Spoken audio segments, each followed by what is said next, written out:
Jane. It's wonderful for me to be here to celebrate the work that BAFTA and the Royal African Society are doing to champion the arts and creativity. The screen arts are such an important part of the fabric of our lives, allowing different voices and perspectives to be accessed and enjoyed in the comfort of our own homes. That's why, as you've heard today, it is so crucial that aspiring creative professionals, regardless of their background or circumstance, have a real opportunity to bring their ideas and stories to life. As president of BAFTA, I'm very proud to be involved with an organisation that is dedicated to breaking down barriers for the storytellers of the future. As Jane mentioned, in 2021, the Prince William BAFTA Bursary Fund was launched to provide vital funding towards costs that might otherwise prevent talented individuals from being able to pursue careers in the industry. To date, over 150 young people have been supported through the programme and have gone on to work in the film, games and television industries as production assistants, costume designers, writers, camera and sound trainees, game designers and many, many more. It's fantastic to have met the latest cohorts today and hear about their ambitions for the future. I look forward to following your careers and seeing you become nominees and winners of BAFTA Awards in years to come. There are two very different paths playing out in the House of Windsor. One prince is building something tangible, fostering opportunity, and supporting young talent. The other? Well, he's making podcasts about trauma and suing newspapers. Prince William recently took the stage at a joint BAFTA and Royal African Society event, not to promote himself, not to air grievances, but to do something radical, actually contribute to something greater than himself. Meanwhile, across the Atlantic, Harry and Meghan continue their exhausting crusade to paint themselves as eternal victims while raking in Hollywood cash. Opening the door to the creative industries to as many young and talented individuals as possible also includes working to ensure that young people are exposed to as wide a variety of voices and narratives as possible, as early as possible, and ensuring that young people from all backgrounds can see themselves reflected on screen. For over 120 years, the Royal African Society, of which I am proud to be patron, has worked so hard to create opportunities for people to connect and celebrate a wide range of topics and ideas about Africa. This includes hosting events like the Film Africa Festival, of which you have just seen a snapshot, helping to provide an invaluable platform for people in the UK to access the brilliant creativity of African and African heritage filmmakers. Through its festival partnerships with organisations like the BFI and National Film and Television School, the Royal African Society works to ensure that the next generation of film programmers gain an appreciation and knowledge of African cinema.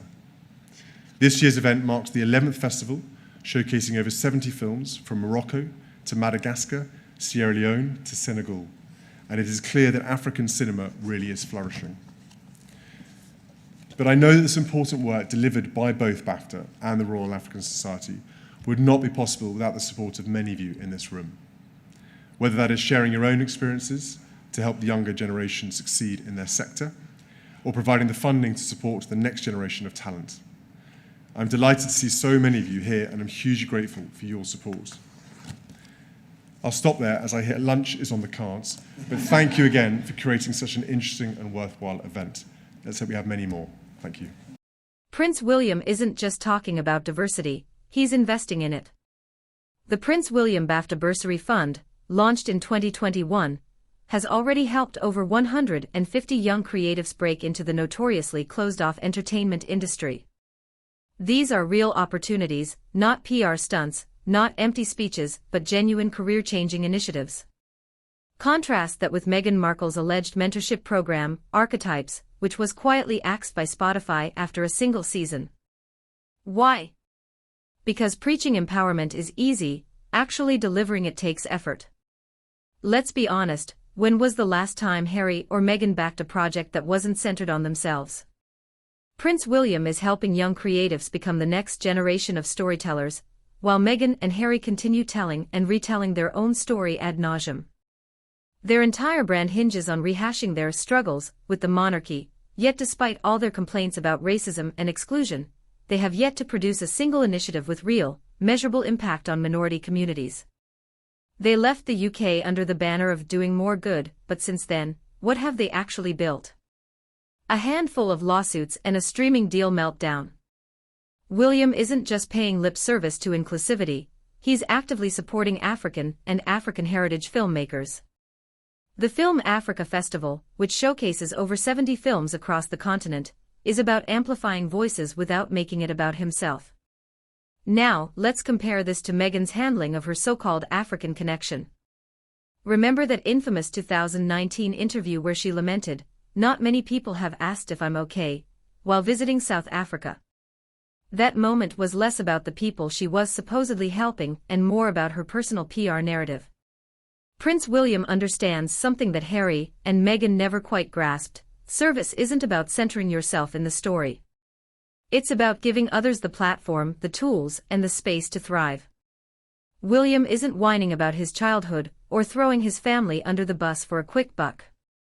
He's quietly and consistently proving his leadership, setting the stage for a future where his actions, not grievances, define his legacy.